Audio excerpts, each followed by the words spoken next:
অন্ধকার বঙ্গদেশ উত্থান রহিত। নৈশব্দের মন্ত্রে যেন ডালে আর পাখিও বসে না। নদীগুলি দুঃখময়, নির্পতক মাটিতে জন্মায় কেবল ব্যাঙের ছাতা, অন্য কোনো শ্যামলতা নেই। বুঝি না রবীন্দ্রনাথ কি ভেবে যে বাংলাদেশে ফের বৃক্ষ হয়ে জন্মাবার অসম্ভব বাসনা রাখতেন। গাছ নেই, নদী নেই, অপুষ্পক সময় বইছে, পুনর্জন্ম নেই আর, জন্মের বিরুদ্ধে সবাই।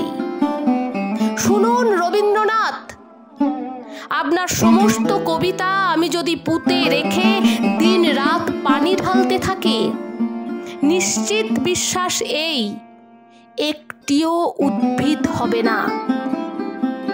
আপনার বাংলাদেশ এরকমই নিষ্ফলা ঠাকুর। অবিশ্বস্ত হাওয়া আছে, নেই কোনো শব্দের তোদনা। দু একটা পাখি শুধু অসত্যের ডালে বসে আজও সঙ্গীতের ধ্বনি নিয়ে ভয়ে ভয়ে বাক্যালাপ করে বৃষ্টিহীন বসেখের নিঃশব্দ 25 তারিখে।